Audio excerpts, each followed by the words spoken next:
Ini adalah juzuk ketiga. Bila hari ketiga kita nak masuk juzuk ketiga. Dan kalau tuan-puan tengok masa kita bincang juzuk pertama dan juga juzuk kedua, kita tak bincang satu ayat sahaja. Kita ada beberapa ayat, satu kelompok ataupun satu topik yang mengandungi beberapa ayat di bawah satu tema atau di bawah satu topik. Namun tuan-puan, untuk hari ini subhanallah kita hanya ada satu ayat sahaja, namun berada di bawah satu topik tersendiri yang bakal kita bincangkan dengan panjang lebar insya-Allah. Dan ini ayat yang sangat dekat dengan kita sebagai seorang manusia. Apa ayat itu? Ayat yang ke-14 tuan-puan, boleh tengok mushaf. Dan bagi anak-anak yang tuan-tuan dan perempuan yang dah hafaz Quran, mungkin boleh ingat dah, subhanallah. Dan terima kasih. Waalaikumsalam Puan Syarifah, Sabiha, Puan Kartina, Tuan Salahdin.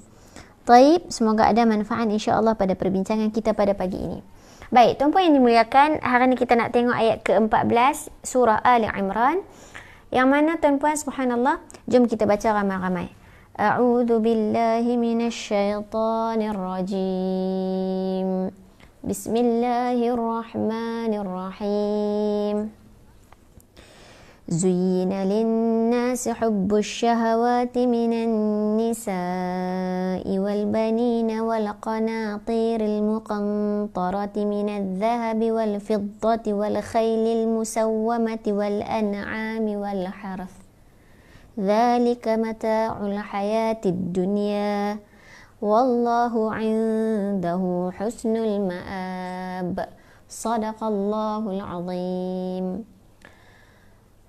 Baik, tuan-puan yang dimuliakan, ayat ini satu ayat sahaja tetapi di bawah satu kata kunci atau satu subtopik atau satu tema yang mana disebutkan di bawah tafsir Al-Munir karangan Dr. Wahbah Az-Zuhaili, kecintaan kepada asyahwat. Waalaikumsalam Puan Ida Abdullah, terima kasih banyak bersama dengan kita pada pagi ini. Boleh ajak lagi kawan-kawan yang lain, semoga dapat manfaat. Sebab tuan-puan, perbincangan pagi ini sangat-sangat kena dengan kita. Ya, dalam Quran sudah tentu semua ayat sangat bertepatan dengan kita, sangat kena dengan kita, datang sebagai peringatan kepada kita. Tetapi hari ini kita nak bincang pagi ini berkaitan dengan syahwat ini, kecintaan, keinginan, ya, kegemaran kita kepada syahwat, apa yang kita inginkan ini secara semula jadi, secara fitrah. Ini memang semua manusia akan suka. Dan bagaimana kita nak tengok, bagaimana nak menguruskan, ya, bagaimana kita nak menguruskan kecintaan dan syahwat kita kepada perkara-perkara ini. Sebab tidak dapat tidak, kesemua orang akan suka perkara-perkara ini. Tidak dapat lari daripada perkara-perkara ini. Adakah salah kita mencintai perkara-perkara ini, syahwat ini? Ataupun kalau tidak salah, bagaimana nak menjadikan tidak salah kecintaan dan keinginan kita kepada syahwat ini? Ya, adakah penyelesaian ataupun solution kepada perkara-perkara ini? Hari ini kita nak bincangkan daripada ayat ke-14. Nu'man Bashir. Terima kasih Nu'man, yang anak saudara sudah daripada Kedah. Mesti menonton dengan mak dan bapak saya lah tu. Baik. Kak Niza. Assalamualaikum. Waalaikumsalam warahmatullahi. Kak Niza daripada surau Al-Hijrah. Baik. Rindunya saya kepada muslimat-muslimat, ibu-ibu, kakak-kakak, anak-anak, adik-adik yang tak dapat bertemu dalam kuliah-kuliah muslimat kita. Dan begitu juga dengan anak kanda saya di Pusat Matrikulasi Kolej Universiti Islam Antarabangsa Selangor KUIS, yang mana kita duk kelas sekarang ni, kelas melalui online sahaja. Okay, so tak dapat nak tengok muka the real face. Kita boleh tengok daripada jauh saja. Tak apa, kita doakan semoga Allah mengangkat doa dalam bulan Ramadan ni kan tuan-puan, semoga Allah mengangkat wabak dan menghilangkan penyakit dan bala ini dengan segera. Dapatlah bertemu dan dapatlah berkumpul suami dan isteri yang terpisah ataupun keluarga-keluarga yang terpisah, ya, anak-anak yang tak boleh balik kampung. Ustaz Naqiyuddin, waalaikumsalam, selamat pagi. Puan ataupun Cik Puan Siti Raqiah, waalaikumsalam warahmatullahi. Baik, tuan-puan, jom kita tengok tajuk kita hari ini adalah kecintaan kita kepada syahwat. Dan syahwat ini, Puan Uji Yusof dari Melaka, alhamdulillah, terima kasih Puan Uji.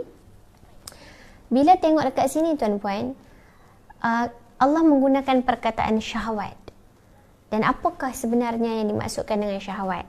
Jom kita tengok dulu tuan-puan daripada sudut terjemahan ataupun maksud ayat ini. A'udzubillahi minasyaitonirrajim. Bismillahirrahmanirrahim. Zuyyina lin-nasi hubbus syahawati minan nisa'i wal banina wal qanatiril muqantarati minadh dhahabi wal fiddah wal khailil musawwamati wal an'ami wal harth. Apa dia? Zuyyina, dihiaskan, dinampakkan cantik ataupun dijadikan terasa indah, dinampakkan cantik. Tuan-puan, kalau kita tengok dekat sini, zuyyina ini perkataan asalnya daripada bahasa Arab zayyana yuzayyinu, zina, hiasan. So dekat sini adalah zuyyina. Dalam bahasa Arab kita sebut sebagai naib fa'il, yang mana pembuatnya atau penghiasnya tak ada dalam ayat ini. Tidak disebutkan di dalam ayat ini. Maka dijadikan ayat pasif, iaitu dijadikan cantik, dinampakkan indah, dijadikan terasa indah, ya, dilihat cantik. Sebab kalau kita sebut zuyyina, zayyana, yuzayyinu, zina, perhiasan. Bila cerita tentang dihiaskan, pada pandangan manusia, pada pandangan manusia tuan-puan, kita nak tengok perkataan zayyana tu pun, menghias itu pun. Kalau kita tengok dalam bahasa mudah kita seharian, bila sebut perhiasan, mestilah objektif kepada perhiasan itu cantik. Betul tuan-puan? Kita kata kita nak hias rumah, walaupun perhiasan rumah tu taklah heavy, perhiasan itu biasa-biasa aja. Tetapi bila kita sebut nak hias rumah, bererti kita nak menjadikan daripada satu keadaan yang biasa-biasa barangkali kepada lebih cantik. Bererti perhiasan ini mesti nak buat nampak cantik, nampak indah, lebih baik daripada keadaan sebelum ini. Jadi pada ayat ini tuan-puan, zuyyina lin-nasi, dihiaskan, diberikan kepada manusia nampak cantik, dinampakkan kepada manusia indah. Baik, linnas, hubbus syahawat, dengan cinta. Hubbu adalah cinta, syahwat, apa yang dia inginkan, apa yang dia cinta, apa yang dia suka. Bererti tuan-puan, dinampakkan cantik, dinampakkan berseri, dinampakkan indah di pandangan manusia, iaitu suka kepada syahwat-syahwat, beberapa jenis keinginan. Dan kalau kita tengok dekat sini tuan-puan, syahwat ini, ya, kita tengok dulu dalam terjemahan ini. Kalau syahwat ini diikuti kemudiannya dengan beberapa perkara. Apakah jenis-jenis keinginan? Apakah jenis-jenis perkara yang kita suka sangat? Apakah jenis-jenis perkara yang memang secara fitrahnya, secara semula jadinya, secara alaminya, manusia tidak dapat lari daripada mencintai perkara-perkara ini. Dia nampak perkara-perkara ini best. Dia nampak perkara-perkara ini cantik. Apa dia? Yang pertama tuan-puan lihatlah, minan nisa, daripada wanita. Bererti syahwat atau keinginan pertama seorang manusia, tidak dapat tidak, dia mesti cintakan wanita. Saya sebut secara kita surface dulu ya tuan-puan. Waalaikumsalam Puan Lasia. Terima kasih Puan Lasia. Yang kedua tuan-puan, wal banin, dan juga anak-anak. Ya, dijadikan seorang manusia itu pada pandangannya dihiaskan nampak cantik, nampak indah, beberapa jenis keinginan, beberapa jenis kecintaan. Yang pertamanya wanita, yang keduanya banin, anak. Yang nanti kita akan tengok secara detail kenapa penggunaannya banin. Kalau ikut dalam bahasa Arab maksudnya anak lelaki. Adakah maksudnya dia lebih mencintai anak lelaki berbanding perempuan? Adakah seorang manusia dia lebih mencintai anak-anak lelakinya berbanding anak-anak perempuannya? Ataupun sama? Dan apakah hikmah Allah menggunakan perkataan banin? Tidak ada perkataan banat di belakangnya. Adakah ia membawa maksud satu sahaja anak lelaki ataupun anak lelaki dan perempuan? Yang ketiga tuan-puan, apakah yang menjadi kecintaan, kegilaan, keseronokan, ya, kesukaan seorang manusia? Dihiaskan untuknya nampak cantik, cinta. Yang ketiga adalah apa dia? Wal qanatiril muqantarah, Yang ketiga adalah wal qanatir, harta. Ya, harta yang melimpah ruah, yang banyak, al-muqantarah, min al-zahabi wal fiddah. Terima kasih. Waalaikumsalam. Puan Siti Marijah. Puan Siti Marijah. Puan Nurmala Makdin pun ada. Alhamdulillah. Selamat datang Puan Nurmala Makdin. Ini chef kita daripada Pokok Sena. Restoran Sila Mai Rasa. Sila Mai Rasa. Puan Suryani juga ada. Subhanallah. Ustazah Ibnah Uthman juga ada. Terima kasih banyak pagi-pagi bersama dengan kita. Pagi dengan Al-Quran kita. Ini juzuk ketiga. Session yang ketiga atau slot yang ketiga dah. Baik. Yang ketiga, manusia suka apa? Wal qanatiril muqantarati. Dan harta yang banyak yang dikumpulkan, harta yang melimpah ruah, dia memang suka. Tapi adakah salah kita mengumpul harta? Adakah salah kita cinta pada harta? Kalau tak salah, macam mana nak menjadikan cinta kepada harta itu tak salah? Diizinkan dalam agama atau diberkati Allah Subhanahu Wa Taala. Dan jenis harta pula yang dia paling suka mestilah minaz zahabi wal fiddah, daripada emas dan juga perak. Ya. Dan yang keempat, manusia memang suka wal khailil musawwamati. Dan juga kalau ikut terjemahan adalah kuda pilihan, kuda yang terlatih, kuda yang terbaik. Tapi zaman kita ini, adakah masih ada orang yang menggunakan kuda? Ada. Tetapi adakah orang kata apa, kebanyakan daripada kita guna kuda? Tak banyak. Tapi apakah maksud kuda yang kita boleh fahami dalam situasi kita hari ini? Itu kita nak bincang sekali lagi. Yang keempat, manusia juga sangat cintakan al-an'am, ternak. Ya, penternakan atau binatang ternakan. Tak kisahlah apa jenis binatang ternakan dia, tetapi menjadi fitrah, menjadi semula jadi seorang manusia, dia akan gemar, dia akan cinta akan binatang ternakan. Dan yang terakhir, yang pertama perempuan, wanita-wanita, yang kedua anak, yang ketiga harta daripada emas dan perak, yang keempat kuda, yang kelima al-an'am, binatang ternakan, dan yang keenam al-harth, iaitu pertanian. Ladang-ladang, sawah padi. Kalau saya macam orang Kedah orang kata selalu kaya beras lah, kaya padi lah kan. Kaya bendang orang kata. Bendang tu sawah padi. Adakah orang Kedah saja yang suka kepada ladang, ya, ataupun sawah padi? Tak, ramai yang suka ataupun berbangga dengan mempunyai sawah padi. Adakah salah kita mencintai 6 perkara ini? Ya, sememangnya fitrah atau semula jadi seorang manusia, dia memang cinta akan wanita, dia memang cinta akan anak, dia memang cinta akan harta, dia memang cinta akan kuda, dia memang cinta akan penternakan, dan dia akan cinta dan dia memang tak boleh lari daripada mencintai pertanian. Pertamanya, adakah salah kita mencintai 6 perkara ini? Yang keduanya, kalau tak salah, macam mana kita nak buat semoga 6 perkara ini kita cinta dalam keadaan Allah mencintai kita? Yang ketiga, situasi manakah yang menyebabkan kecintaan kita kepada 6 perkara ini dalam keadaan berdosa? Ini antara silibus ataupun outline yang kita nak bincang pada pagi ini, tuan-puan yang dimuliakan. Baik, ayat yang belakangnya, zalika mata'ul hayatid dunya wallahu indahu husnul ma'ab. Taib, apa dia? Zalika mata'ul hayatid dunya. Itulah kesenangan hidup di dunia. Ya, inilah kecintaan kita kepada 6 perkara ini adalah kesenangan hidup di dunia. Wallahu indahu husnul ma'ab. Dan sebenarnya di sisi Allah Subhanahu Wa Taala lah sebaik-baik tempat kembali, sebaik-baik tempat duduk, sebaik-baik tempat untuk kita pulang. Daripada ada 6 perkara ini, ada yang lebih baik di sisi Allah Subhanahu Wa Taala. Bagaimana dan apakah ia? Jom kita tengok. Baik, tuan-puan, saya nak pergi dulu tuan-puan. Ada juga saya lihat di sini Ustazah Afifah Ramli. Minta tolong tengok mana yang salah betul. Juga Puan Azirah Amin, Masya Allah, Tabarakallah. Terima kasih banyak atas penyertaan. Ustazah Fadlin Sakinah juga ada.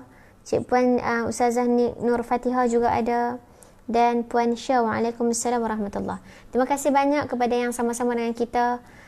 Puan Siti Hawa daripada Temerloh Pahang, Puan Sheila, ya. Mutiara Kasih. Waalaikumsalam warahmatullahi wabarakatuh. Cik Puan Khairiyah ada juga. Puan Amiza Zainun juga ada. Masya Allah, terima kasih banyak. Dan juga mungkin ada nama-nama yang saya tak dapat nak sebutkan satu persatu. Puan Haslina, Puan Syakirah, Puan Zaitun, Kak Tun. Ni Kak Tun, Kak Niza daripada Surau Al-Hijrah. Masya Allah, tabarakallah. Lama kita tak jumpa kan? Baik tuan-puan, kita sambung Puan Rosnawati dan juga Puan Siti Nuraini. Waalaikumsalam warahmatullahi. Puan Siti Marijah. Baik tuan-puan, jom kita nak tengok sikit daripada ayat ini daripada sudut kecantikan bahasa. Tuan Rashid Ridha, selamat pagi. Selamat pagi. Baik, okey. Tuan-puan, daripada sudut balaghah ataupun daripada sudut kecantikan bahasa, kita nak tengok dekat sini adalah pada perkataan hubbus syahwat. Hubbus syahwat. Maksudnya apa dia? Yang bererti perkara-perkara ataupun hal-hal yang diingini. Puan Nafisa, muka surat berapa Ustazah? Oh, dalam Quran sekejap saya cek sebab saya buka tafsir surah Ali Imran ayat 14 puan. Juzuk ketiga. Hari ni hari ketiga jadi juzuk ketiga. Kita akan buat macam tu puan-puan. Kalau masuk hari Ramadan keempat, juzuk keempat. Saya akan ambil satu topik daripada juzuk keempat. Ramadan ke-20, juzuk ke-20. Ramadan ke-25, juzuk ke-25. Setiap hari 7.30 pagi insya-Allah. Ya, kalau kadang-kadang terlambat seminit dua tu minta maaf banyak. Muka surat 51. Terima kasih Puan Alia Syafa. Waalaikumsalam Kak Marziyah Muhammad Nurdin. Baik, 51. Surah Ali Imran ayat 114. Maaf, ayat 14. Masya-Allah, tabarakallah. Ya, benar-benar. Okey, terima kasih. Saya pun lupa nak buka apa dia tadi? Quran tadi sebab saya buka tafsir tu. Baik, kita sambung Puan Siti Nuraini. Terima kasih Puan Siti Sarah, juzuk 3 surah Ali Imran. Dan jangan lupa sebelum saya lupa tuan-puan, kita akan cari pemenang insya-Allah. Bagi nanti saya akan umumkan tarikh tutup untuk kontes nota kuliah tafsir surah lazim. 3 orang akan pemenang yang kita akan pilih. Jadi tuan-puan boleh tengok balik kuliah-kuliah ataupun saya punya video-video tafsir surah lazim yang kita dah jalankan selama beberapa sesi, ya, sesi dalam PKP lah sebelum Ramadan. Ya, surah-surah lazim kita berhenti dekat surah At-Takatsur. Baik, jom kita tengok. Syahwat ini digunakan dalam bentuk keinginan ya tuan-puan. Nak dimaksudkan hal-hal yang kita suka, hal-hal yang kita ingini, hal-hal yang kita cinta. Nak menunjukkan mubalaghah. Kalau mubalaghah ni kan tuan-puan, subhanallah tabarakallah, nak menunjukkan perkara ini sangat berlebih-lebihan. Ya, sangat diberi tekanan ataupun bukan tekanan, sangat diberi penekanan. Sangat diberi penekanan. Sebab hal-hal ini, 6 perkara yang saya sebutkan tadi, yang ada dalam Quran ini, sangat-sangat manusia cinta.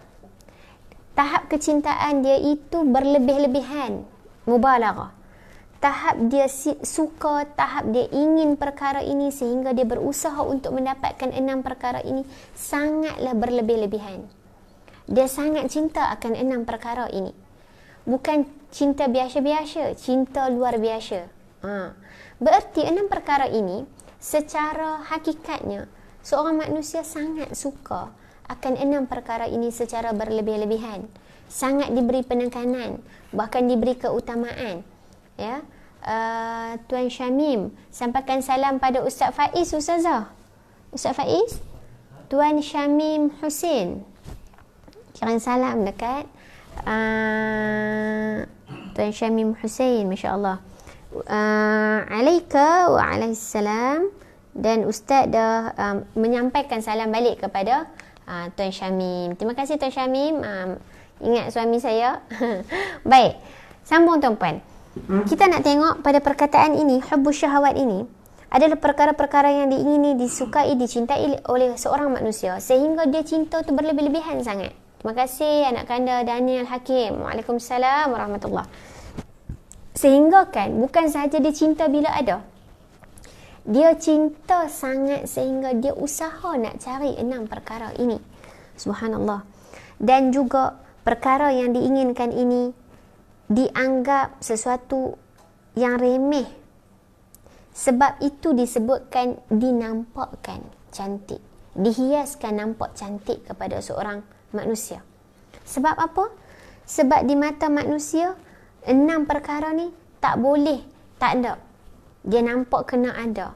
Sehingga kan dia berusaha nak dapatkan 6 perkara ini. Ya, dijadikan tampak indah di mata manusia kecintaan kepada 6 perkara ini. Ya, tidak lain dan tidak bukan syahwatlah yang memandu kepada dia mencari perkara-perkara ini. Keinginan dia. Baik.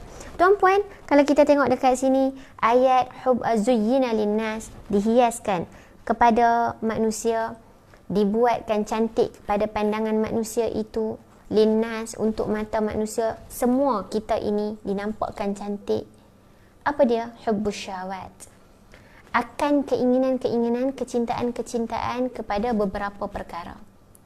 Ini sebenarnya apa yang Allah nak sebutkan adalah, ia adalah berbentuk ujian kepada kita. Oh, interview Mawib Tuan Syamim, interview Mawib sekali tahun lepas di Darul Kifayah Ustaz Faiz, satu kelas. Masya Allah, terima kasih Tuan Syamim. Salam saya mewakili Ustaz Faiz kembali kepada Tuan Syamim Hussein. Masya Allah, terima kasih banyak. Baik, kita sambung. Terima kasih Tuan Syamim minta perbetulkan. Saya kira Ustaz lah ni. Ustaz Syamim tolong perbetulkan apa salah saya jika ada, dan juga Tuan Azim dan sahabat-sahabat lain. Cik Hazikah, terima kasih. Juga Puan Syazwati Zainal Abidin. Okey, terima kasih banyak. Baik, jom kita sambung. Jadi tuan-puan, 6 perkara ini dijadikan cantik dalam pandangan mata manusia. Dia teringin benda ini, dia suka dan dia cinta perkara ini. Kalau dia tak ada, dia akan usaha untuk dapatkan. Ya, dia usaha untuk selalu mendapatkan, untuk dia nikmati 6 perkara ini. Ini sebenarnya satu ujian kepada kita manusia. Sebab mata kita dihiaskan nampak cantik 6 perkara ini. Hingga kan kalau tak ada pun kita akan berusaha untuk mengejar 6 perkara ini. Ini adalah ujian yang mana tuan-puan, ujian yang menyebabkan kita cenderung mendapatkan 6 perkara ini seolah-olah mata kita melihat 6 perkara ini baik. 6 perkara ini bagus. 6 perkara ini memberi manfaat. Maka disebabkan pandangan mata kita nampak benda ini cantik, nampak benda ini satu keinginan yang perlu kita ada, mata kita dihias dengan pandangan yang indah untuk 6 perkara ini, maka kita berusaha nak dapat. Bila kita dapat, kita usaha nak cinta dan nikmati dia bersungguh-sungguh. Ya, seolah-olah perkara ini baik. Sedangkan tuan-puan, 6 perkara ini tidak semestinya baik untuk kita. Dia datang sebagai ujian. Dia datang sebagai cabaran kepada kita bagaimana nak menguruskan 6 perkara ini. Baik, sejum kalau kita tengok lagi, tuan-puan, kita nak sebutkan persesuaian ayat. Kita sebut sebagai al-munasabat. Ya. Dia sebenarnya ada kaitan dengan ayat sebelum ini. Tetapi sebab hari ini topik kita pada ayat 14 saja, jadi saya minta izin untuk tak panjangkan perbincangan tentang persesuaian ayat atau hubung kait ayat ini, ayat 14 dengan ayat sebelum ayat 14. Baik. Tetapi dia ada perkaitan juga, yang mana sebelum ini dia cerita ayat-ayat sebelum ini, dia cerita tentang bagaimana seseorang itu dia terpengaruh, cenderung atau terpedaya dengan memiliki harta ataupun kekayaan, ataupun dia terpedaya sehingga menjadi sombong dan takabur kerana memiliki anak. Lalu Allah datangkan ayat 14 berikutnya menceritakan tentang manusia ini memang dijadikan matanya nampak baik, nampak indah, nampak cantik pada 6 perkara ini. Dan persoalan kita tadi, outline kita pada hari ini adalah, adakah kita cinta perkara 6 ini salah? Macam mana kita nak menjadikan cinta kita kepada 6 perkara ini tidak salah? Dan dalam situasi apakah kalau kita cinta 6 perkara ini menjadi salah? Tu dia, banyak tu salah-salah dah tu. Okey, kita nak fahamkan dekat situ. Dan hal ini, ayat ini datang untuk memberikan peringatan kepada kita agar manusia menjauhi syahwat diri sendiri. ya, daripada diri mereka, dan berwaspada, berhati-hati, alert, agar 6 perkara ini diuruskan dengan baik, tidak dilalaikan 6 perkara ini sehingga mengabaikan kewajipan kita sebagai seorang hamba kepada Allah Subhanahu Wa Taala, sehingga mengabaikan tugas kita sebagai khalifah dan juga mengabaikan tanggungjawab kita untuk beribadah demi mengumpul saham kita di akhirat. Ya, kalau galik dalam 6 perkara ini, barangkali kita menjadi manusia yang lalai. Baik, tuan-puan, jom kita mulakan pengembaraan ayat kita. Terima kasih Puan Suri Nur Halim bersama dengan kita. Saya kira kebanyakan nama-nama ini antara, subhanallah, sahabat-sahabat, saudara-saudara saya yang sentiasa loyal, sentiasa setia bersama dengan kita. Saya harapkan insya-Allah satu hari nanti kita dikumpulkan dalam satu majlis, ya. Kita ada tea talk, kita minum-minum, kita makan-makan, kita berkenalan, kita berukhuwah insya-Allah. Semoga dia bukan jumpa di, orang kata apa, maya sahajalah, dalam talian kita jumpa nanti ada usrah ke, kan? InsyaAllah ada rezeki kita buat selepas PKP, ada rezeki insyaAllah. Baik, tuan-puan, jom tengok pada perkataan zuyyina linnasi hubbus syahwat. Dihiaskan untuk manusia, dinampakkan cantik, dinampakkan indah, ya, dinampakkan lawa, orang Kedah kata lawa. Maksudnya dihiaskan pada mata kita. Secara semula jadi pun manusia memang suka, tetapi dihiaskan pula untuk manusia, dia nampak seolah perkara ini baik. Namun perkara ini perlu diuruskan dengan berhati-hati. Perlu ada, orang kata apa, ada kontrol. Kontrol dalam bahasa Melayu apa dia, Ustaz Faiz? Mengawal, ada kawalan. Terima kasih, barakallahu fiik. Ada kawalan. Ya, bila kita sebut asyahwat, manusia ini akan dihiaskan kepadanya nampak cantik kepada syahwat, yakni kepada perkara-perkara yang dia inginkan, perkara-perkara yang dia cinta. Perkara ini dia jadi senang dengannya, ya, disenangi oleh manusia. Di hati dia nampak cantik, di mata dia nampak cantik, dia rasa benda ni perlu untuk dia, dia rasa dia nak menikmati perkara-perkara ini, itu syahwat. Baik, hingga menjadi sehingga dia menjadi cinta kepada 6 perkara ini. Sebab apa? Sebab dia dah nampak cantik, di hati dan di mata dia nampak cantik, lalu dia rasa dia perlu kumpul 6 perkara ini untuk dia dapat, untuk dia nikmati, sebab dia rasa senang dengan perkara ini, sehingga kan dia menjadi terlalu cinta kepada 6 perkara ini, sehingga akan menjadi sebahagian daripada karakter dia, menjadi sebahagian daripada tabiat dia, menjadi sebahagian daripada keperluan dia. Namun sebenarnya asas dia, tuan-puan, 6 perkara ini memang menjadi kecintaan kita. Secara semula jadi, secara fitrah, secara alami, memang kita cinta 6 perkara ini. Tetapi cinta kita kepada 6 perkara ini tidak boleh berlebih-lebihan. Sebab itu saya sebutkan tadi dalam daripada sudut kecantikan bahasa, Allah nak katakan hubbus syahwat itu dia lil mubalaghah, dia bersangat-sangatan. Kalau dia kawal cinta 6 perkara ini secara terkawal, secara dia dapat kontrol, tidak menjadi masalah. Tetapi kalau dia cinta sangat 6 perkara ini sehingga berlebih-lebihan, menjadi kecintaan yang menyebabkan dia terlalai daripada urusan akhirat dia, maka ini menjadi kesalahan. Baik, tuan-puan, barang siapa, saya suka kata-kata ini daripada tafsir Al-Munir, barang siapa yang mencintai sesuatu tetapi sesuatu tersebut tidak nampak indah dan menarik di matanya, maka satu saat nanti, satu masa nanti, dia akan meninggalkannya. Tetapi barang siapa yang cinta akan sesuatu dan dia nampak indah, dia nampak benda ini cantik, maka dia tidak akan meninggalkannya. Nampak tak, tuan-puan, apa yang kita nak ceritakan? Subhanallah.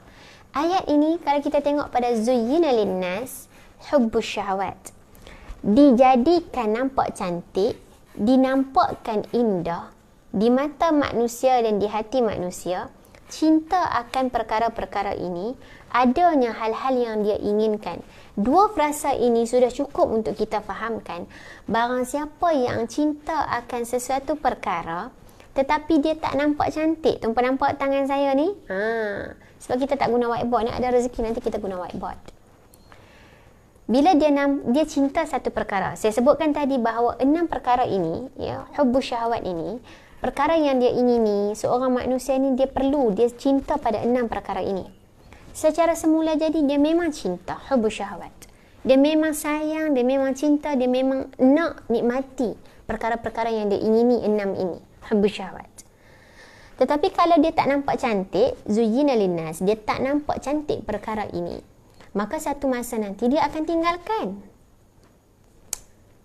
Tetapi seorang manusia yang dia cinta akan sesuatu perkara dan dalam masa yang sama dia nampak perkara ini cantik, mata dia nampak perkara ini cantik, hati dia terpikat dengan perkara yang cantik ini, maka dia tidak akan meninggalkan perkara ini sampai bila-bila. Ini dua frasa yang sangat penting sebelum kita tengok 6 perkara. Jadi tuan-puan, kita nak cinta secara fitrah, cinta pada 6 perkara ini, fitrah manusia. Tetapi bila datangnya ujian kepada kita, kita nampak cantik perkara ini dan kita cinta perkara ini berlebih-lebihan, maka kita tidak akan meninggalkan 6 perkara ini. Kita akan lalai dengannya. Kita tidak akan ada keutamaan lain melainkan 6 perkara. Wal'iyadzubillah. Jadi tuan-puan, bila kita sebut dekat sini kita dah pergi dekat hubbus syahwat secara lil mubalaghah, iaitu nak menunjukkan berlebih-lebihan dalam kecintaan kita kepada hal-hal yang kita ingini ini. Tuan-puan, bila sebut syahwat, juga dalam keadaan ini saya nak sebutkan bahawa yang pertama, kita memang suka, kita memang cinta, kita memang ingin, kita memang senang dengan perkara ini.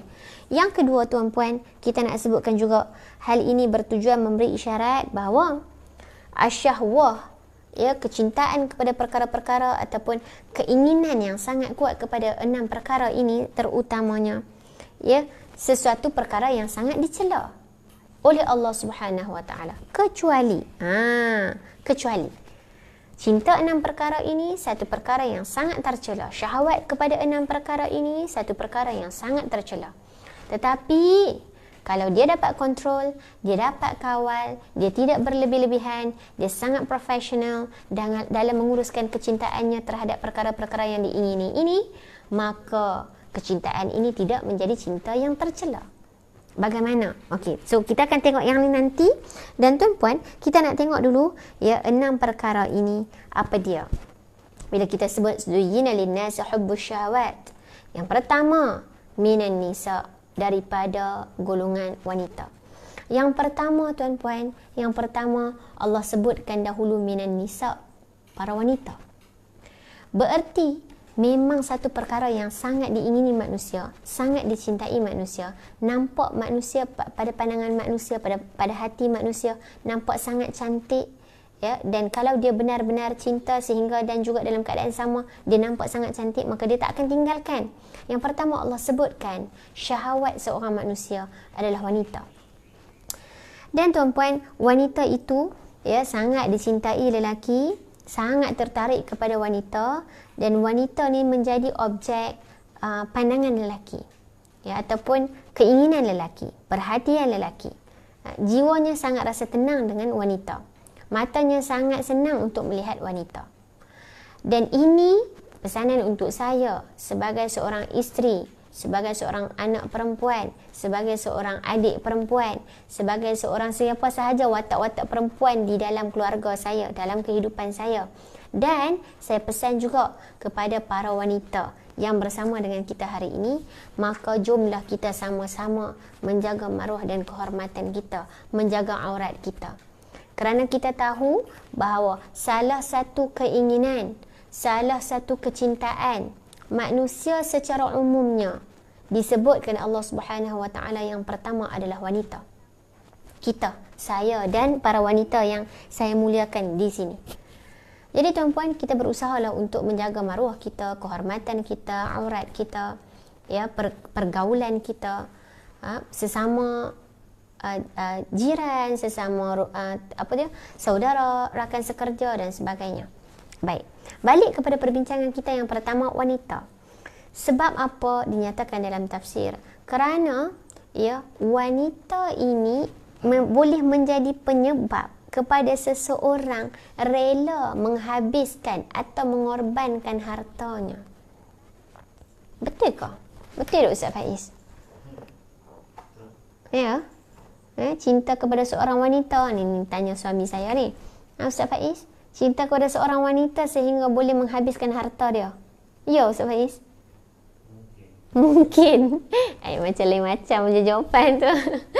Wah Nur Azri, terima kasih banyak. Wanita sangat dicintai manusia. Betul. Kan tuan-puan? Dan subhanallah, hikmah yang sangat besar untuk kita para wanita sekalian. Allah muliakan kita dengan menjaga aurat, menutup aurat dan menjaga kehormatan. Baik. Sesambung. Okey, saya tanya Ustaz Faiz tadi saja nak tengok jawapan. Mungkin ya tuan-puan. Dan kalau dinyatakan dalam tafsir, kerana wanita lah seseorang rela mengorbankan harta kekayaannya. Dan dalam masa ini tuan-puan, saya suka untuk kongsikan apakah hikmah ataupun kenapa ke Allah Subhanahu Wa Taala menyebutkan wanita pada syahwat yang pertama. Ada 6 tadi kan? Yang pertama adalah minan nisa, daripada wanita. Yang kedua adalah banin, anak. Yang ketiga adalah wal qanatiril muqantarah minadh dhahabi wal fiddah, harta. Yang keempat adalah khailil musawwamah, kuda. Kita sebutkan juga pengangkutan. Yang kelima adalah wal an'am, binatang ternakan. Dan yang keenam adalah al-harth, pertanian atau ladang-ladang. Tetapi kenapa dalam 6 perkara ini Allah sebutkan wanita di tempat yang pertama? Allah takdimkan, Allah meletakkan di hadapan berbanding 6 perkara ini, 5 perkara yang lain. Sedangkan kadang-kadang kan kita tengok kan, kalau kita tengok kan, anak lebih menjadi kecintaan, tidak? Untuk orang yang ada anak, biasanya kerana wanita lah seorang lelaki sanggup korbankan hartanya. Ya, ini tertulis dalam kitab tafsir juga. Kalau kita tengok tu betul lah kan.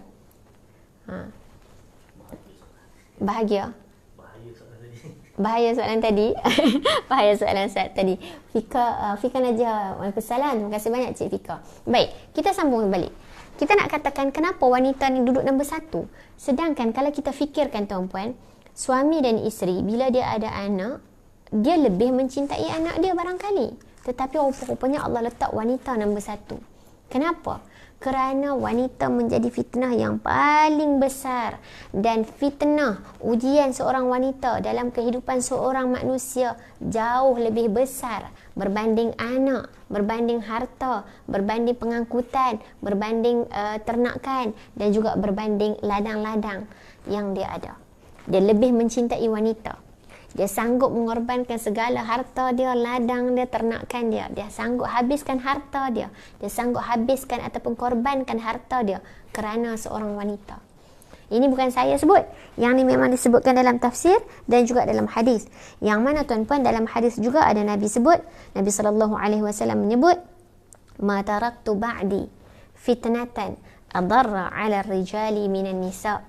Setelah aku tak ada, setelah Nabi SAW tiada, ya, ma taraktu ba'di, setelah aku tidak ada fitnah, fitnatan adarra, yang lebih besar, yang lebih berbahaya, yang lebih memberi mudarat, ala rijali, kepada seorang lelaki, bagi kaum lelaki, minan nisa, dari fitnah wanita. Tak ada lah fitnah yang lebih besar untuk seorang lelaki, yakni fitnah adalah ujian, melainkan ujian daripada kalangan wanita. Ini apa yang Nabi sebutkan, ya. Dan dalam surah Ar-Rum juga ada menyebut kamu cenderung dan merasa tenteram kepadanya, yakni kepada wanita. Namun adakah salah seorang manusia mencintai wanita? Adakah berdosa seorang wanita mencintai seorang manusia mencintai wanita? Ya. Walaupun kita tengok dekat sini kan tuan-puan, kalau kita tengok dan saya baca tadi, subhanallah, di sini wanita didahulukan daripada anak. Yang mana kadang-kadang kita tahu kata anak itu lebih dicintai, ya, oleh suami ataupun oleh isteri, tetapi tidak, Allah dahulukan wanita. Kenapa? Ya, bahkan kenapa didahulukan daripada anak? Tuan-puan yang dimuliakan, sebab dinyatakan bahawa cinta kepada orang tua dia dan cinta kepada anaknya, ya, kalau seorang manusia dia cinta kepada mak ayah dia, dan seorang manusia dia cinta kepada anak-anaknya, ya, tak berlebih-lebihan berbanding cinta dia kepada seorang wanita. Bila seorang manusia mencintai seorang wanita, dia barangkali berlebih-lebihan kecintaannya kepada seorang wanita. Dan berlebih-lebihan ini sangat jarang berlaku kepada cintanya kepada ibu ayahnya ataupun cintanya kepada anaknya. Tetapi kalau cintanya kepada seorang wanita berlaku berlebih-lebihan. Baik, adapun kalaulah dia cinta akan seorang wanita itu sehingga ataupun antara sebab kepada dia nak jaga kemuliaan dia dan kehormatannya, dia nak menjaga dirinya daripada berlakunya kemaksiatan ataupun perkara-perkara yang tidak baik, dia cinta seorang wanita dan dia kahwininya dengan halal, diikat dengan ikatan yang sah kerana dia nak jaga kemuliaan dirinya dan kehormatan wanita itu, dan dia berniat untuk mendapat keturunan, dan perkara ini baik, dianjurkan dalam Islam, maka kahwinilah. Maka uruslah kecintaannya dengan sebetulnya. Namun kalau kecintaan dia tu menyebabkan dia berlaku maksiat, ya, kecintaan kepada wanita itu berlebih-lebihan, kecintaan kepada wanita itu sehingga dia mengabaikan akhirat dia, maka itu salah. Sangat tercela.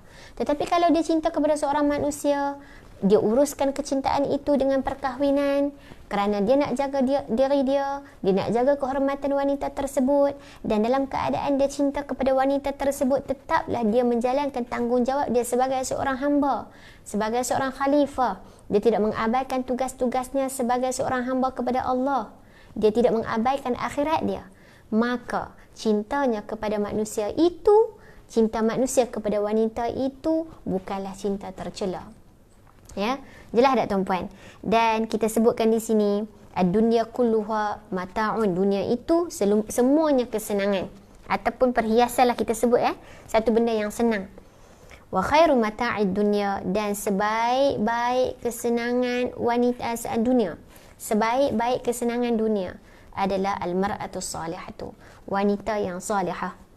Dan saya tak mau panjangkan perkara ini. Jadi kita dah nampak dah, adakah salah untuk kita cinta akan wanita? Tidak salah sekiranya diuruskan dengan baik, sekiranya masih profesional, sekiranya tidak menjadikan cinta itu cinta yang menyebabkan dia terlalai daripada tugasannya seorang hamba, maka tidaklah tercela cintanya kepada wanita. Namun sekiranya dia mencintai wanita lebih daripada perkara-perkara yang menjadi tugas dan tanggungjawab dia, terutamanya sebagai seorang hamba, mengabaikan akhiratnya, maka cinta manusia kepada hamba ini akan menjadi cinta yang tercela. Baik, dan satu hadis Nabi lagi yang saya nak sebutkan, hubbiba ilayya minad dunya an-nisa'u wat-tibu wa ju'ila qurratu 'aini fi shalah. Apa dia? Dijadikan dicintai olehku dari dunia dua perkara, iaitu wanita dan juga wangi-wangian, perfume, dan dijadikan kesenangan serta kesejukan hatiku di dalam solat. Ya, ini apa yang Nabi nak sebutkan. Nabi tak larang cinta wanita sebab Nabi sendiri pun cintakan wanita. Ya, kita tahu Nabi sangat cinta pada Siti Khadijah seperti mana yang Cik Puan Suri Nur Halim tulis. Nabi sangat mencintai Sayyidatuna Aisyah dan juga para isteri yang lain. Nabi sangat memuliakan wanita. Lalu Nabi tidak melarang mencintai wanita, tetapi haruslah diuruskan kecintaan terhadap wanita tersebut dalam keadaan terkawal, tidak berlebih-lebihan. Baik, ini yang pertama. Maka kita dah tahu dah kenapa wanita Allah dahulukan daripada perkara-perkara lain. Sebab ujian seorang wanita kepada seorang manusia itu jauh lebih besar daripada 5 perkara yang lain. Yang kedua tuan-puan, kita lihat pada perkataan wal banin. Ya, zuyyina lin-nasi hubbus syahawati minan nisa'i wal banin. Baik. Wal banin ini adalah anak. Ya, kalau kita tengok, terima kasih Puan Saadah Abdullah yang bersama dengan kita. Baik, untuk anak pula, secara mutlak dia, bila sebut banin ini, dia dah kawal dah semua. Maksudnya dia dah orang kata apa, bukan kawal, memaksudkan semua anak lelaki dan juga anak perempuan. Dan anak merupakan orang kata apa, anugerah yang sangat tidak ternilai kepada seorang ibu dan ayah, kepada sepasang suami dan isteri, yang menjadi penyejuk mata dia, penyenang hati dia. Itulah sahamnya untuk mendoakan kebaikan kepadanya, ya, di dunia dan juga di akhirat.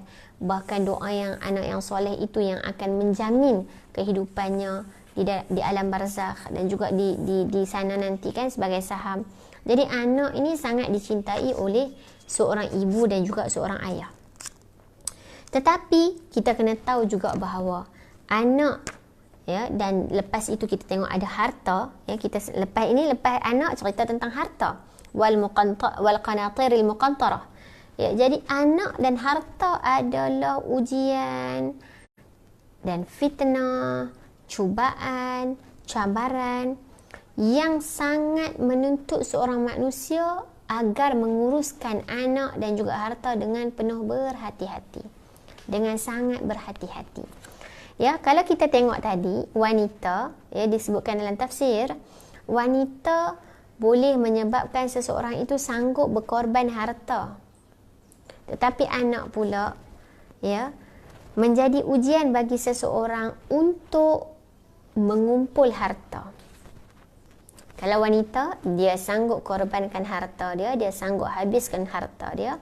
Kalau anak, dia sanggup bersungguh-sungguh untuk mengumpul harta.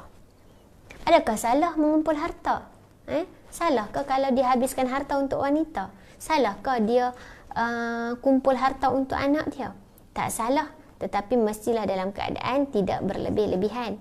Tetapi kalau dia korbankan harta kepada wanita keterlaluan, ya, ataupun dia cinta wanita berlebih-lebihan, atau dia cinta sangat anak berlebih-lebihan, ini yang salah, sehingga terabai tanggungjawab dan juga tugas dia kepada perkara-perkara lain atau hak-hak yang patut dilunaskan tidak terlunas hanya kerana melebih-lebihkan cinta kepada wanita dan anak, maka ini satu perkara yang tercela.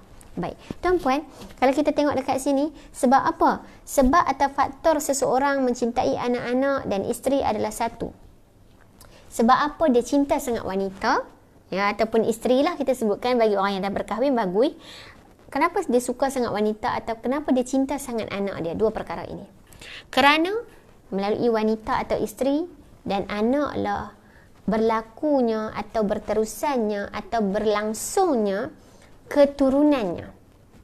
Ya, kehidupan manusia dia ada pewaris, dia ada penerus. Sebab itu dia cinta sangat isterinya, dia cinta sangat anaknya, sebab isteri dan anaknya adalah penerus dan pewaris kepada kehidupannya. Ini adalah sebab kepada seorang manusia sangat cintakan isteri dan anaknya. Dan secara fokusnya kita bincang pada nombor 2, syahwat dia adalah anak. Maka kenapa dia sangat cinta anak? Sebab anak adalah pewaris dia. Sebab anak adalah penerus hidup dia. Ataupun anak juga kita tengok sebagai saham dia. Betul? Baik.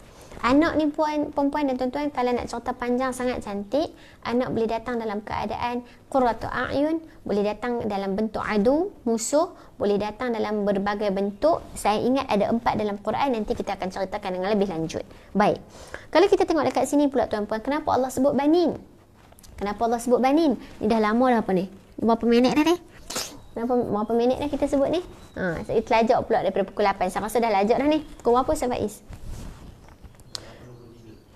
Dah dekat sejam ke?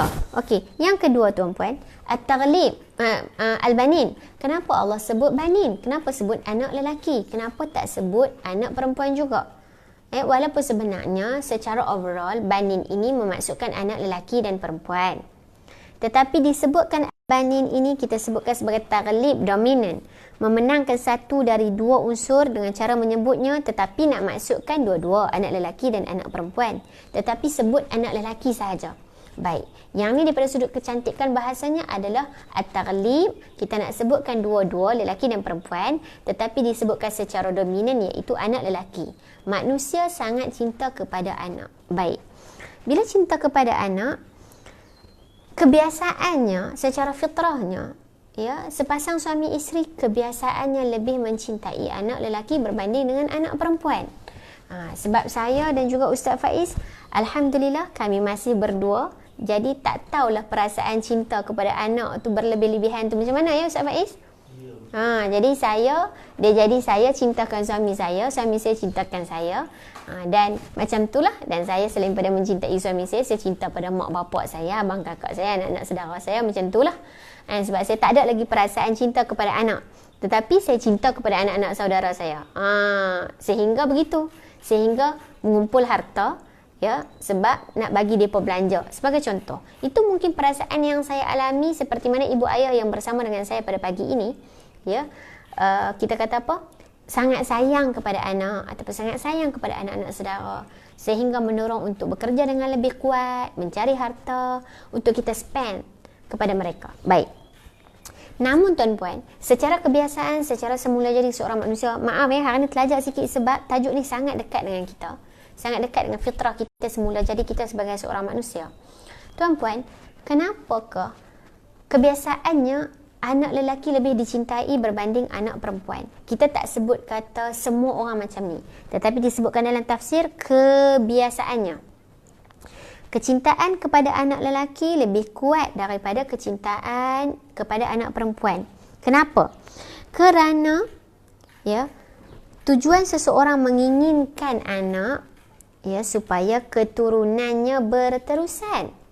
Ada pewaris.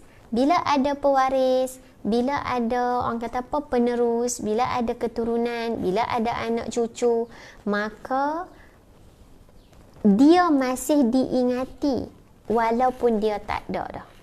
Betul tak tuan-puan? Sebab anak tersebut bakal mewarisi sekurang-kurangnya mewarisi namanya, bin binti, atau mewarisi syarikatnya, atau mewarisi hartanya, atau mewarisi apa-apa yang ada oleh seorang ayah dan juga ibu. Jadi bila adanya penerus, adanya pewaris, kita sebut di sini, namanya tetap dikenang dan disebut-sebut. Namanya tetap disebut-sebut, dikenang-kenang ataupun disanjung-sanjung oleh manusia. Lalu tujuan kepada adanya keturunan, adanya anak adalah kerana ini sebahagian kecintaan seorang manusia kepada anak kerana adanya penerusan ataupun adanya pewaris kepada kehidupan dia. Namanya tetap dikenang, namanya tetap disebut-sebut dengan adanya keturunan. Baik. Tujuan ini, especially tujuan untuk meneruskan pewarisan ini, ataupun disebut-sebut atau dikenang-kenang nama ini, tujuan ini lebih jelas dengan anak lelaki. Maka sebab itu kebanyakan manusia lebih mencintai anak lelaki berbanding anak perempuan. Kerana tetapi kita katakan ini kebiasaan. Kita tak sebut semua. Okey, mungkin ada orang yang lebih sayang anak perempuan. Mungkin juga saya percaya ibu ayah di hadapan saya cinta kepada anak lelaki dan perempuan sama, tiada beza. Ini kita sebut kebanyakan. Kebiasaan ibu ayah mencintai anak lelaki lebih daripada anak perempuan kerana yang pertama penerus keturunan dia. Okey. Ada pun daripada sudut harta pusaka, ada pun daripada sudut nama dan perwarisan harta dan sebagainya, lelaki lebih kuat berbanding wanita.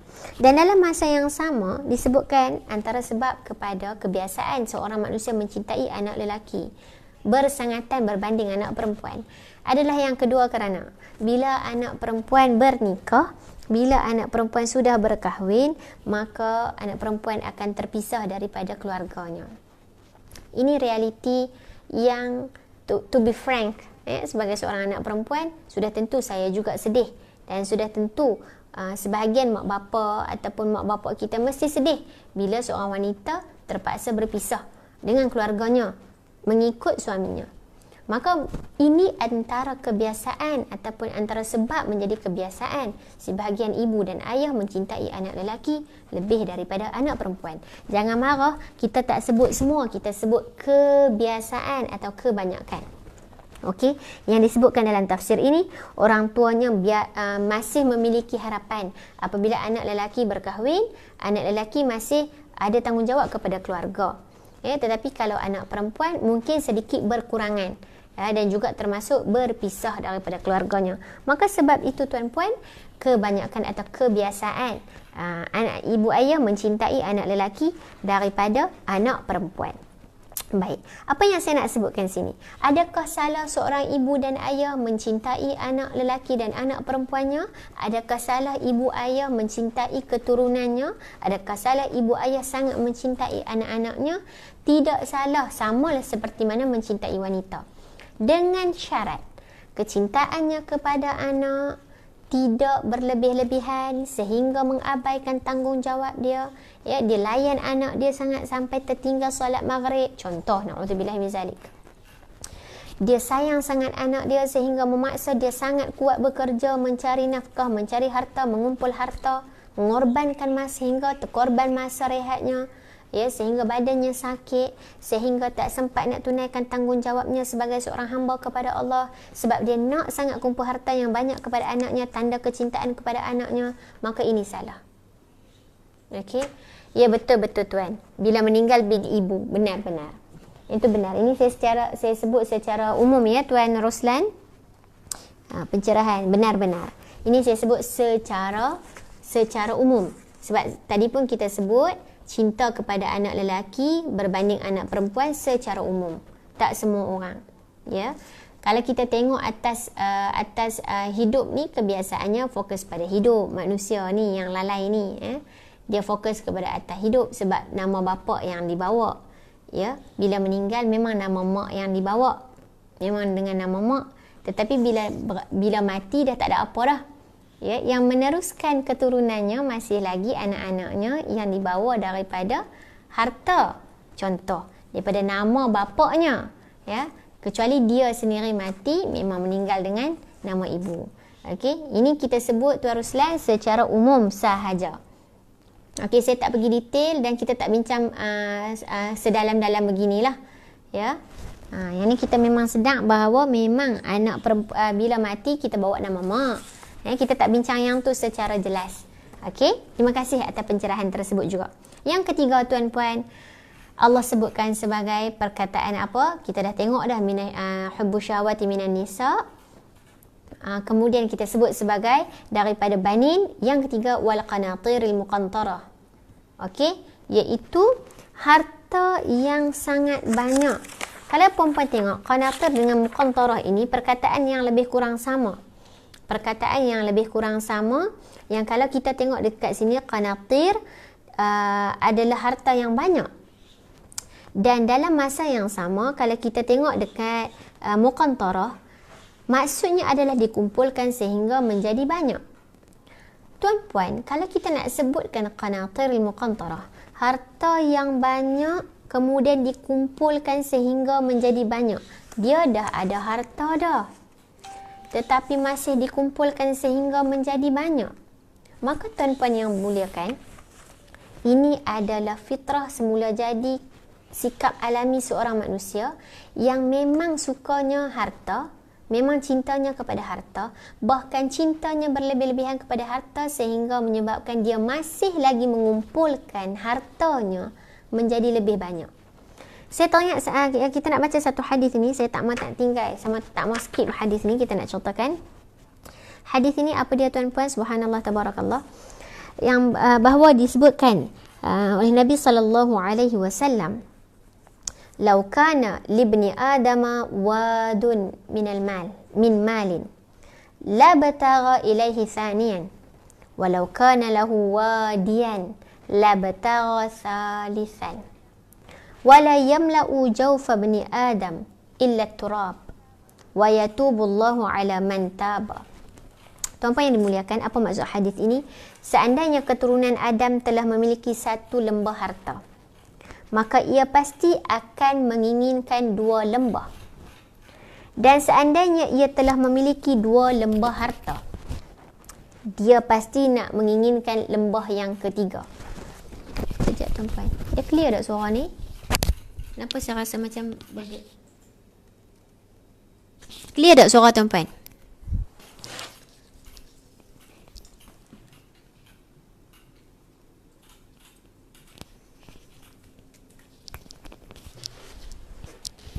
Okey.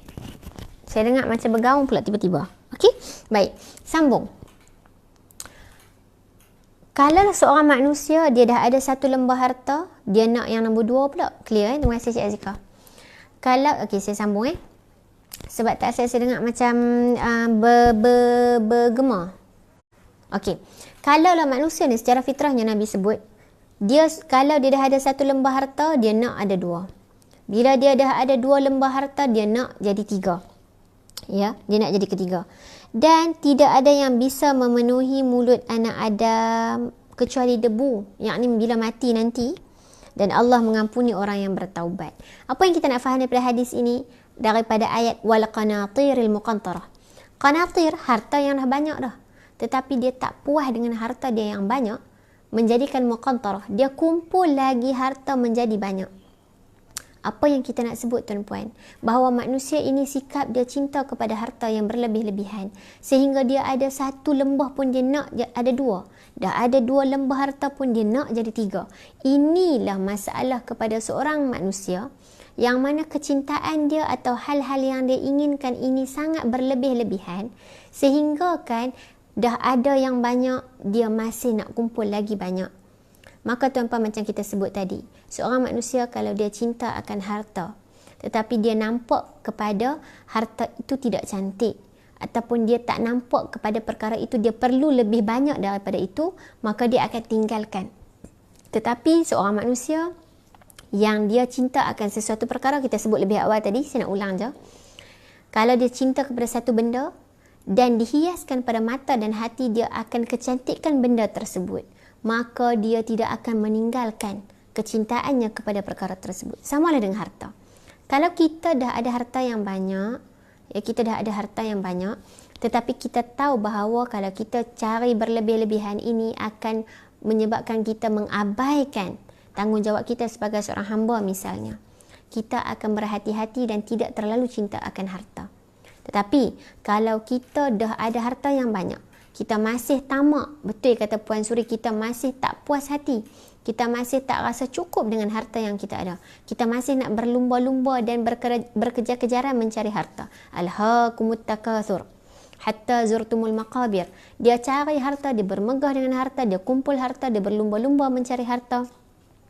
Hatta zurtumul maqabir, sehingga dia ziarah kubur. Maksud dia dekat sini bukan dia pergi ziarah kubur, tetapi nak bagi tahu secara balaghah, secara sastranya adalah sehingga dia mati.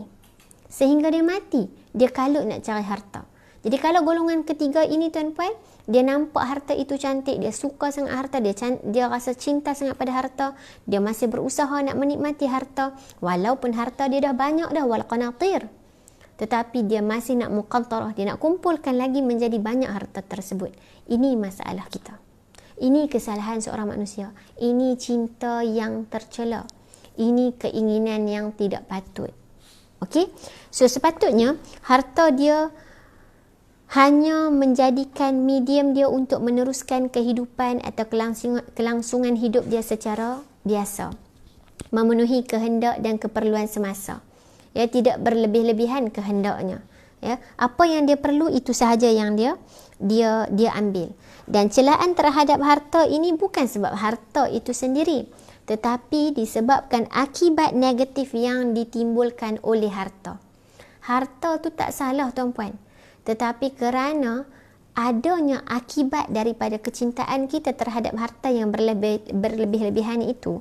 Contohnya kita akan jadi orang yang sombong, kita akan berlumba-lumba, kita akan jadi takabur, kita bongkak, kita rasa kita kaya, kita menghina orang miskin bila kita kaya.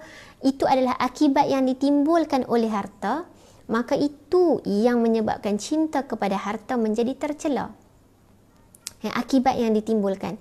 Kalaulah harta itu tak salah tuan-puan, tapi akibat yang ditimbulkan. Tetapi kalaulah kita ada harta dan akibat yang ditimbulkan daripada harta itu menyebabkan kita lebih infak, kita sedekah, kita wakaf, kita zakat, kita beri nafkah, kita bantu orang susah, kita bantu asnaf, kita tak berkira-kira untuk bagi sedekah, ya, kita tolong orang miskin dan sebagainya, maka ini cinta kepada harta yang tidak tercela.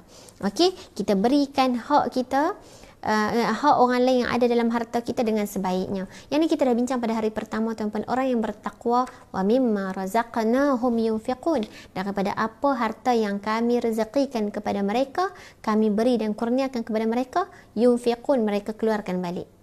Ini sifat orang bertakwa. Ya, orang yang tak cinta harta, sebab dia tahu dalam harta dia, dalam rezeki dia, ada rezeki orang lain yang dia kena lunaskan. Yang keempat tuan-puan, kuda al-musawwamah. Baik, saya nak ringkaskan sebab dah jadi lebih sejam.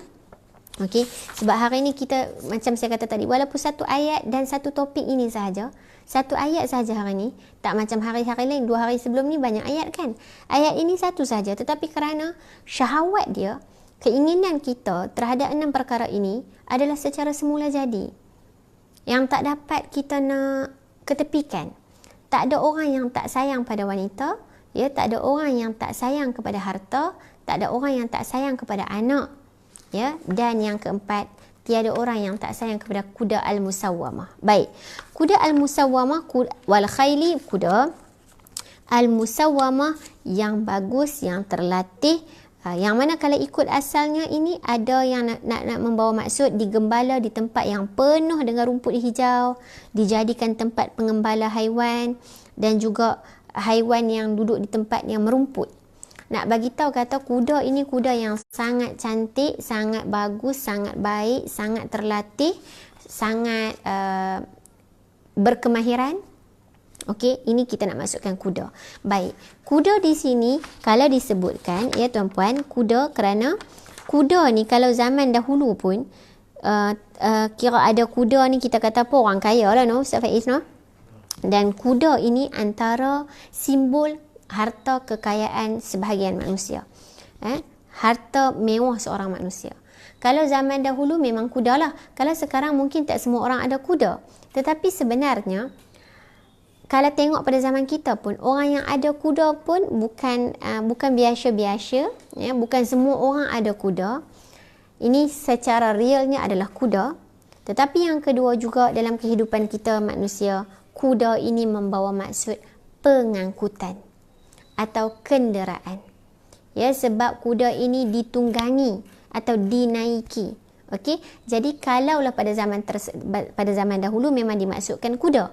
Tetapi pada zaman sekarang juga boleh membawa maksud kuda, yang mana kita tengok bukan semua orang zaman sekarang ada kuda. Kalau yang ada kuda persendirian tu maksudnya orang yang sangat kaya ataupun dia berkemampuan untuk ada kuda. Okey, tapi kuda ni tak salah ya tuan-puan, macam kita sebut tadi, harta tak salah. Tetapi akibat yang ditimbulkan oleh harta. Samalah, kuda tak salah. Tetapi akibat yang ditimbulkan. Ada orang yang memiliki harta, ada orang yang memiliki kuda, atau orang yang memiliki kenderaan dan pengangkutan yang sangat selesa, yang sangat cantik, yang sangat baik, yang sangat mahal, yang sangat, kalau kuda terlatih lah, kalau kenderaan kita sangat, contohlah, ikut trend, ya, kereta besar, kereta mewah, maka perkara ini akan menyebabkan tuan yang memilikinya rasa sombong. Ya, rasa sangat, ya betul Tuan Ruslan, kenderaan mewah. Terima kasih Tuan Ruslan. Ya, dia tengok orang pakai, contoh lah ya, saya tak berani nak sebut, dia tengok orang pakai kereta yang lebih kecil daripada dia, dia rasa mencela, dia menghina orang tu, atau dia rasa dia hebat kerana dia memiliki kereta yang lebih besar daripada orang lain. Subhanallah, tabarakallah. Ini adalah kategori harta yang tidak baik, kategori harta yang menjadi ujian, yang menjelekkan, yang menjadi fitnah dan ujian, yang menjauhkan seorang hamba daripada Allah Subhanahu wa taala. Kerana apa? Kerana harta tersebut menimbulkan akibat yang negatif kepada dia. Ya, dia rasa dia ada kereta yang hebat, yang besar, yang mewah, yang mahal berbanding orang lain. Macam mana dia ada kuda, dia cinta sangat kuda dia cinta sangat kenderaannya, menyebabkan dia mengabaikan kemanusiaannya ataupun tanggungjawabnya, tidak melunaskan hak-hak orang lain. Ya, ada kereta pun tak pergi masjid contohnya. Ya, ada kereta yang baik pun sangat susah untuk buat kerja-kerja amal. Misalnya ya tuan-puan, ini muhasabah untuk saya dan kita semua. Maka ini adalah harta yang tidak baik. Macam mana nak menjadikan kategori harta yang baik? Ya, kalau wanita tadi kita kahwinkan dengan niat nak jaga diri, nak jaga kehormatan wanita tersebut. Kalau anak itu boleh cinta, tapi dalam keadaan cintanya tidak berlebih-lebihan, cari hartanya tidak mengorbankan masa untuk ibadah dan sebagainya. Kalau harta tadi kita sebutkan, harta itu boleh dicari, tetapi kalaulah dia uruskan dengan infak, sedekah, wakaf dan memberi zakat, maka harta ini ataupun cinta kepada harta ini tidak tercela. Ya, sebab dia tahu dia cari harta untuk sedekah, dia bagi balik. Yang keempat, begitulah juga. Kalau dia cinta akan kenderaan dia cinta akan kuda al-musawwamah dia ini, dia kena letakkan dalam keadaan berjihad ke jalan Allah. Ya, maka kalau dia berjihad ke jalan Allah, dia buat sesuatu dengan kenderaannya kerana Allah, dia bagi bantuan dengan keretanya, dengan masjid, dia pergi masjid atau dia pergi ceramah-ceramah dengan keretanya. Walaupun dia ada kenderaan yang hebat, yang besar, yang mewah, dia tak jadi sombong. Maka ini tidak menjadi kesalahan dan ini bukan cinta kepada harta yang tercela. Okey? Betul. Simbol kekayaan manusia. Okey. Yang kelima, okey, sebelum tu tuan-tuan, saya nak share 3 perkara. Dalam satu hadis Nabi SAW, ya, bahawa senang terhadap kuda ni ada 3 perkara. Ulama kata yang pertama, ada manusia yang memiliki kuda, menambat dan mempersiapkan kuda tersebut untuk jihad di jalan Allah. Maka ni dapat pahala. Yang kedua, ada kalanya manusia memiliki kuda untuk bermegah-megahan di hadapan orang Islam. Ya, takabur, sombong, dia rasa dia hebat dengan kuda dia, maka ni dapat dosa. Yang ketiga, ada kalanya ada orang yang memiliki kuda untuk menjaga dirinya dari hal-hal yang tercela dan bertujuan untuk membudidayakannya tanpa melupakan hak-hak Allah, maka kuda ini bisa menjadi penutup kefakirannya. Berarti kalau dia guna untuk jalan Allah, dia dapat pahala. Dia guna untuk bermegah-megahan, dia dapat dosa. Kalau yang ketiga, dia ada kuda untuk jaga diri dia dari hal-hal yang tercela, ya, ataupun untuk membudidayakannya. Ya, maksudnya dia boleh guna untuk orang lain dalam keadaan dia masih menjaga hak-hak Allah. Maksudnya dia tidak terabai, dia tidak mengabaikan tugasan dia ataupun tanggungjawab dia. Maka ini menjadi penutup kefakiran. Barangkali ada sebahagian yang menunggang untuk pergi kerja. Ya, ini kuda, dalam situasi kuda tadi, kita letakkan diri kita sekarang dalam keadaan adanya pengangkutan dan kenderaan. Yang kelima adalah binatang ternakan. Ya, kita pergi cepat sikit, binatang ternakan. Kita manusia ni tidak dapat lari daripada adanya binatang ternakan. Ya, terutamanya orang-orang yang mungkin tidak berada di kota atau di bandar. Biasanya orang di orang di kampung. Kalau mak bapak saya misalnya ada ayam itik, ya, kalau dulu ada lembu dan kambing, ya, ternakan. Kita sangat cinta akan ternakan. Kita sangat suka akan binatang ternakan. Yang mana binatang ternakan ini sebahagiannya menjadi simbol juga kekayaan kepada sebahagian manusia, terutamanya pada zaman-zaman dahululah. Ya, kerana ternakan ini ada sebahagian yang dia memang saja nak jaga. Okey, ada sebahagian dia saja nak ternak. Ada sebahagian yang binatang ternakan tersebut menjadi punca ataupun sumber kehidupan dia, sumber rezeki dia. Okey, sama ada dia makan atau dia berjual beli. Maka kalaulah binatang ataupun haiwan ternakan ini atau binatang ternakan ini menjadikan dia seorang yang lebih sombong, bongkak, dia rasa dia berharta, dia lebih kaya daripada orang lain, menyebabkan dia menghina orang, mencela orang kerana dia rasa dia kaya, maka ini harta yang tercela. Cinta kepada harta yang tercela. Tetapi kalaulah, ya, dia bukan sekadar nak menjadikan perhiasan, dia bukan nak bermegah-megah, ya, tetapi dia gunakan untuk mencari sumber rezeki dia, sumber kehidupan dia, ya, sumber dia untuk makan dengan keluarga atau menafkahi keluarga dia, ya, untuk dia berjual beli, dan juga daripada dia jual beli tersebut dia dapat sedekahkan, dia dapat keluarkan zakat sebagai misalnya, atau dia dapat menafkahi keluarga, maka ini adalah harta yang baik. Sekiranya dengan binatang ternakan dia merasakan dia hebat, dia rasa dia kaya, dia nak bermegah-megahan dengan orang lain, maka ini kategori harta yang tidak baik. Dan yang terakhir, sawah ladang ataupun tanaman ataupun pertanian tumbuh-tumbuhan. Ya, harta ini juga merupakan sumber tetap bagi seorang manusia. Samalah, ya, sama ada macam biasanya ternakan dan pertanian ini biasanya, saya sebut sekali lagi, ya, kebiasaannya mungkin kebanyakan orang yang berada di desa.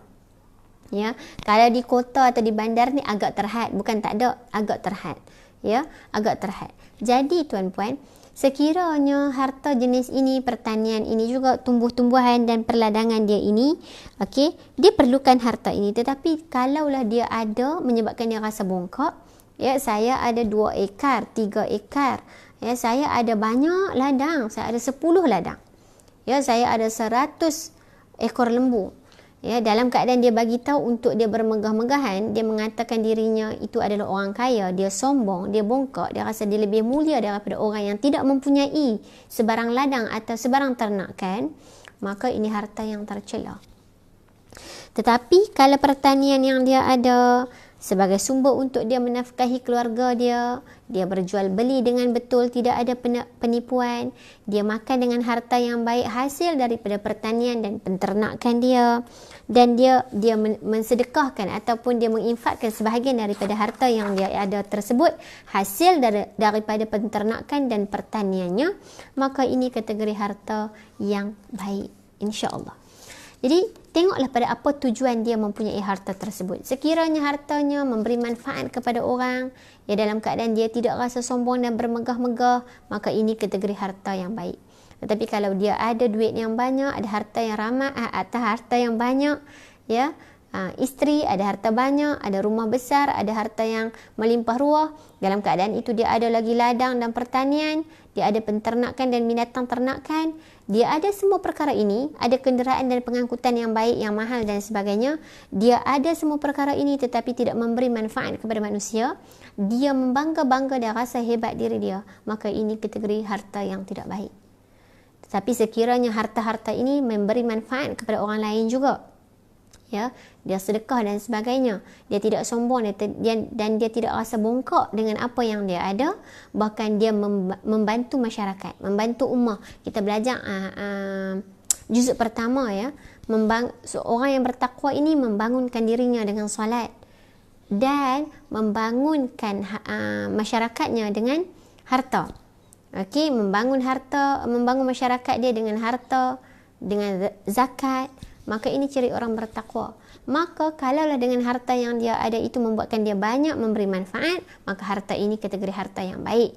Dan cinta kepada harta ini baik, ya, kerana tidak berlebih-lebihan. Tetapi kalau cinta kepada harta dia sehingga menyebabkan dia terlalai, dia mengabaikan banyak perkara, maka ini cinta yang tercela dan harta ini kategori harta yang tidak baik. Baik tuan-puan, saya kira itu sahaja perkongsian saya pada pagi ini, sedikit terlajak pada hari ini sebab kita cerita panjang sangat tentang 6 perkara yang menjadi keinginan, kecintaan seorang manusia yang tidak dinafikan bahawa ini adalah kecintaannya secara semula jadi. Dan Allah menguji kita, ya, dengan sebagai ujian bagaimana pandang kita, adakah kita sentiasa memandang 6 perkara ini sepertinya baik sehingga kita berusaha yang sangat kuat untuk mendapatkan 6 perkara ini sehingga melalaikan perkara-perkara lain, maka ini adalah ujian. Okey tuan-puan, dan percayalah akhirnya Allah tutup ayat ini dengan apa? Yang mana Allah sebutkan dzalika mata'ul hayatid dunya.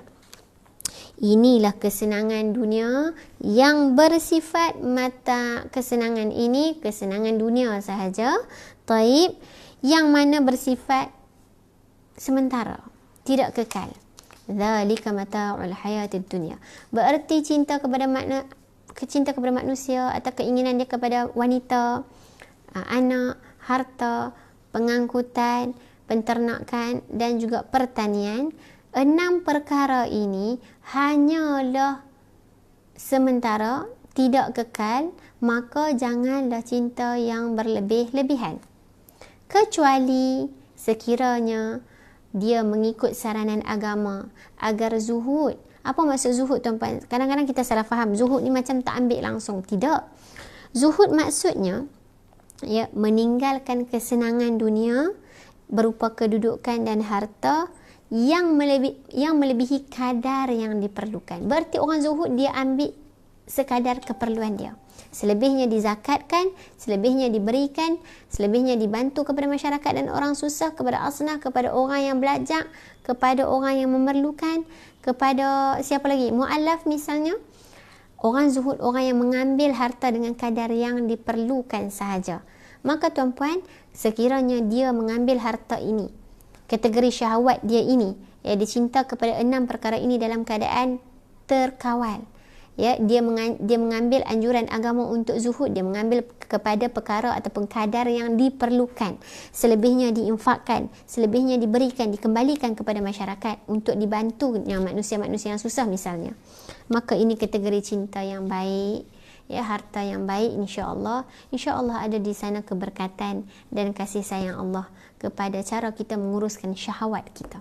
Tuan-puan yang dimuliakan, saya kira akhir sekali, wallahu indahu husnul ma'ab. Allah nak bagi tahu, dan di sisi Allah lah tempat kembali yang baik. Yang nak bagi tahu dunia ini adalah sementara. 6 perkara ini juga sementara. Uruskanlah dengan baik, ya, uruskanlah dengan sekadarnya, ambillah sekadarnya, dan yang baki berikanlah kembali kepada manusia yang memerlukan. Dan janganlah kita rasa selesa dengan dunia kita, kerana akhirnya tempat kembali yang paling baik adalah di sisi Allah Subhanahu wa taala, dan ini adalah pada hari akhirat nanti yang berbentuk ganjaran kebaikan bagi mereka yang menguruskan harta mereka dengan cara yang baik dan bijaksana, dan tidak cintakan kepada 6 perkara ini secara berlebih-lebihan. Dan uruskanlah cinta kita ini secara baik, dan uruskanlah harta kita ini secara baik, tuan-puan.